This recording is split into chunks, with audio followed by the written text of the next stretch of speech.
Za dres oranžovo-čierny, pretože naozaj fandíme Ružomberskému a tým pádom aj Slovensku superov, aby sa vrátiť s tým hráčom, superovým, ktorý príde do stredového. Teraz pozor na túto akciu, pretože Ružomberčania prichádzajú o loptu. Zakončenie, ktoré končí v ružomberskej sieti hneď v 8. minúte.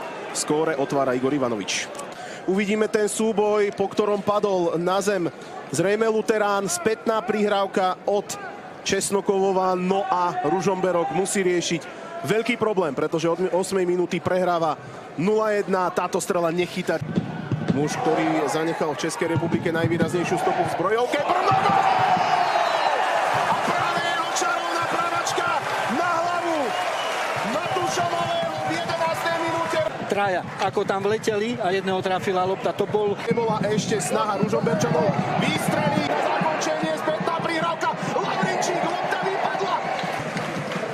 Aj s príspením toho dažďa a klského teréna mohol teraz Jan Hladík poslať Ružisto. Teraz Zasrankulov odorval loptu Janovi Hladíkovi. Ten ešte posielal center, ktorý je gólový na nohu Alexandra Seleckého. 40. minúta. Ružomberok vedie. Chytím tie odrazené lopty, ale on tam naozaj išiel, pýtal si ten gól, hej, išiel do streleckej pozície. Gólový príspevok Jana Hladíka v prvom polčase. Muža, ktorý prišiel do Ružomberka už teda ako Česnoková prihrávka, ešte možnosť na zakončenie. Pozor na túto kombináciu Ružomberok. To bol Kostanaj.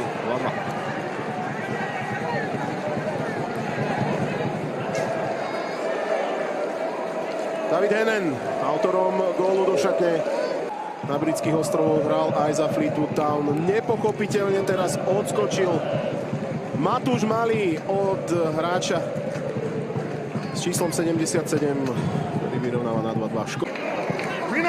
Center na hranicu. Matúš Malý!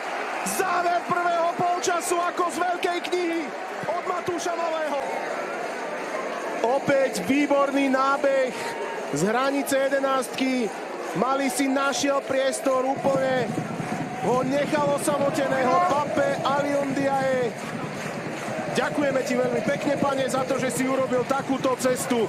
Doslova až nedokončenú D1. Teraz nechajú toho hráča Samučkého, nikto tam nejde. To je, neviem.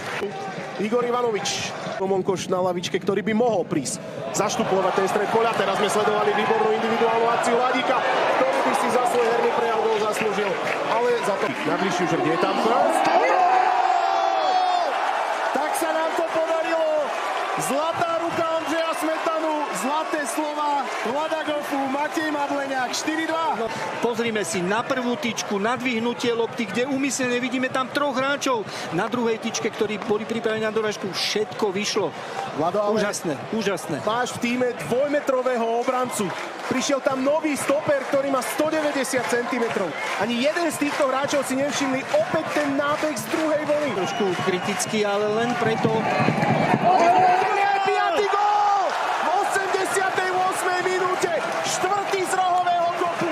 Matúš Malý, 5-2. Za svoju hráčskú alebo trénerskú prácu, že by som videl takéto niečo unikátne. Ale ako bráni obrana, to bola... V prvom polčase inkasujete 2 góly z rohového kopu. Milaninovičov nákop. Veľký večer na štadióne pod Čebraťom. Je podčiarknutý záverečným hvizdom Kyriakosa Atanasiua. Ružomberok zdemoloval to bol 5 gólmi, aj keď inkasoval 2. Tak do odvety do Kazachstanu si nesie veľmi sľubný trojgólový náskok. V tretej nadstavenej minúte prvého polčasu zvýšil na 3-2 a v druhom polčase prakticky len minútu po striedaní zvýšil už na 4-2.